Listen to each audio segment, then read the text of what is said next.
ng mga sumpaan ng katapatan ng pag-ibig sa isa't isa, yan po ay gagawin po ninyo sa harapan ng ating Panginoong Diyos. Maliwanag po, no?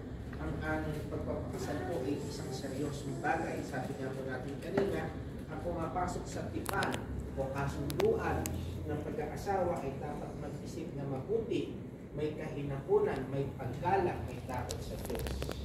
Maliwanag po, no? Kayo ay mangangako na inyong, uulitin ko po, kayo ay mangangako na inyong katapatan ng pag-ibig sa isa't isa sa harapan ng ating Panginoong Diyos. Ang inyong panglingkod, bilang pinatawan po ni Mayor Omeng na siyang nagkakasal sa inyo, ay mangangasiwa lang po sa seremonya. Ang mga ninong at ninang at mga panahunan dito ay saksi sa inyo pong gagawing sumpaan. Okay. Ngayon po, nais din po natin makatupad sa mga pananagutan ng buhay ng asawa. Sa pagkakataon ito, aking hilingin sa pagkilamang ang aking mga Eduardo Pino Fabio. Ikaw ba ay napagyan ng pusang ako upang makipag-isang kay Julia Cruz Rodriguez na yung pinipigil at pagiging kurang tinatanggap mo ba si Julia na narito ngayon upang maging kunin ng asawa alinsunod sa batas?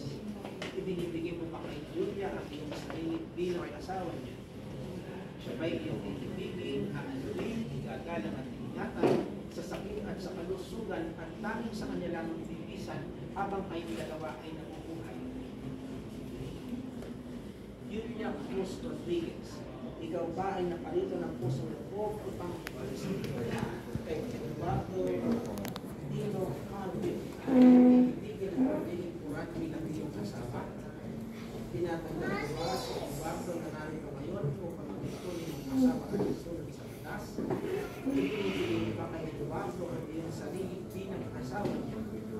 Sabay iyong ibigin, aanurin, igagalang at ingatan sakit at sa kalusugan at tanging sa kanya lamang bibisan habang kayo dalawa ay nabubuhay. Yayamang kayo ay pusang loob na parito upang pagtibay ng inyong pagmamahalan sa isang buklod ng walang katatosang pagmamahalan upang ipahayag ang inyong pagnanais na pumasok at italaga ang inyong sarili sa mga obligasyon at kahingian ng pag-aasawa at upang higit ang talian ng mga sumpaan na inyong gagawin. Mangyaring kayo dalawa ay magharap, maghawak ang inyong mga kapang makasama at mahawakan ka mula sa araw na ito at magpakailanman sa hirap at ginhawa at sa sakit at sa kalusugan upang mahalin at ingatan ka hanggang sa tayo'y maghiwalayin ng kamatayan alinsunod sa banal na kautusan ng Diyos. Ito ang aking taus-pusong pangako sa iyo.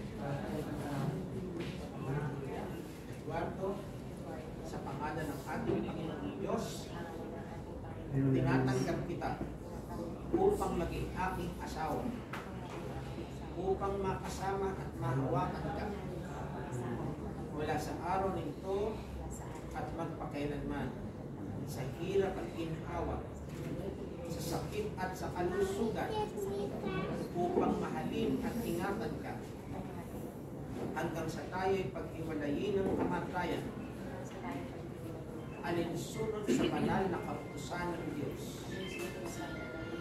Ito ang aking taus-pusong pangako sa iyo.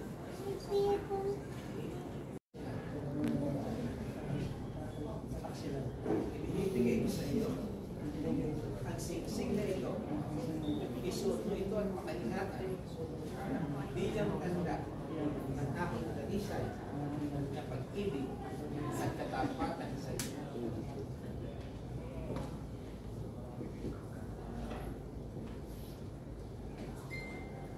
Eduardo, kailanman ay hindi kita pagtataksilan.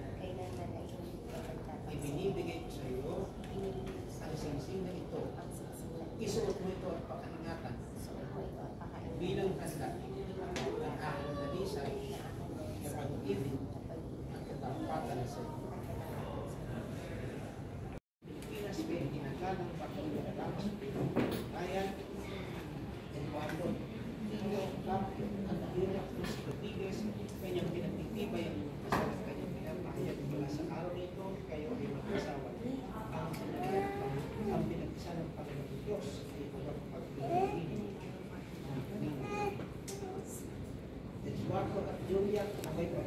kayo ng Panginoon Diyos at kayo ingatan, naway kahabagan ng iyo at subaybayan, naway iningap ng Panginoon Diyos, naway ingatan ng kayo at bigyan ng kapayapaan at mga kapatid at mga kaibigan, manangalan kanyang pinakilala sa inyong lahat ang bagong kasaya sa Ginoo at Ginang Edgardo at Julia Catio. Palakpakan po natin.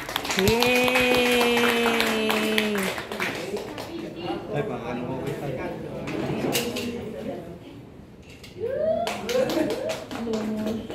Parang dinadi kita.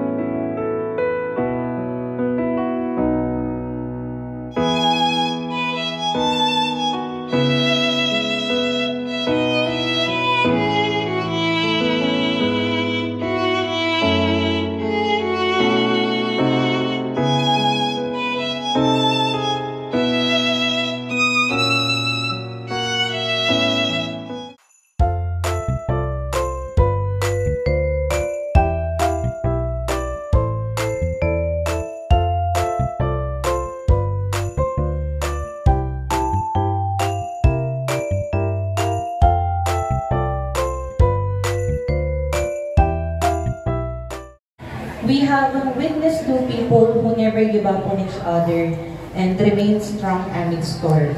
Today, they have chosen to seal their love through civil union. So without further ado, let us all welcome the newlyweds, Mr. and Mrs. Eduardo Carpio. Please give them your round of applause.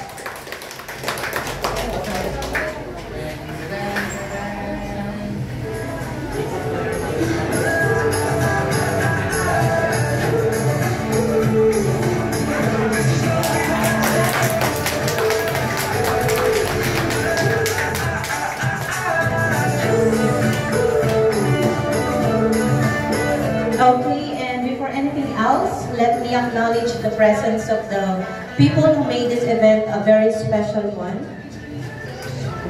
To the mother of the groom, Mrs. Sobita Carpio, together with her family, and the family of the bride, our clan, Rodriguez family.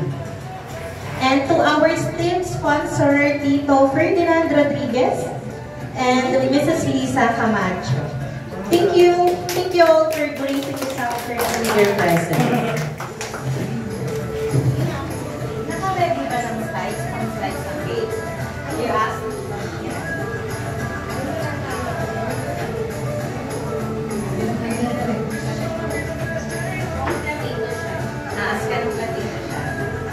So while we're waiting for the small plate,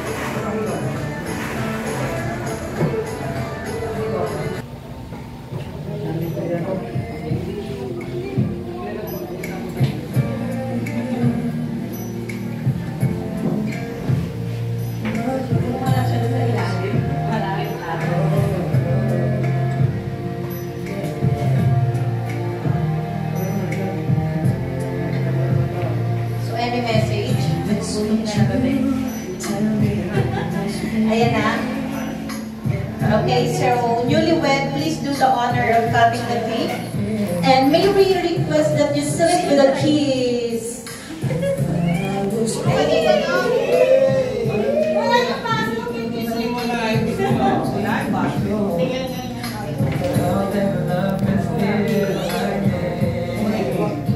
So, ang pamahiin ay the more na mas malaki raw ang cake, the more na mas sweeter ang maging relationship.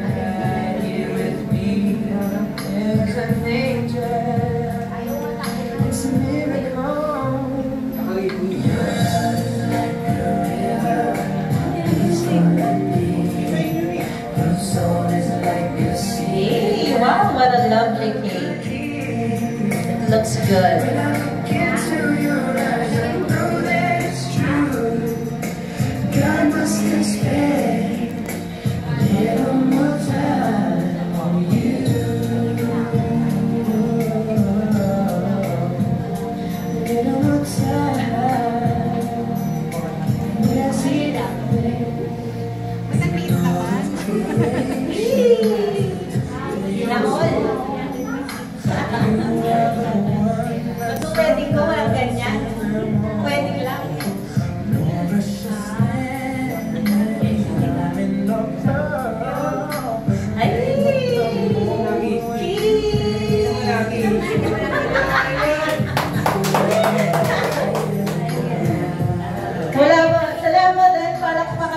natin sila.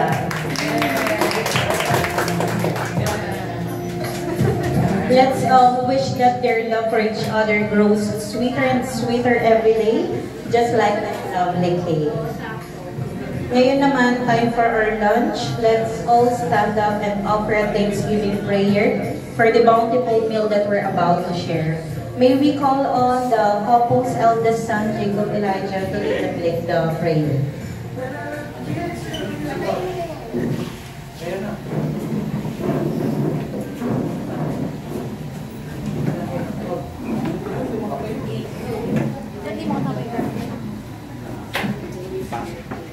Heavenly Father, today we are gathered to celebrate the civil union of my parents.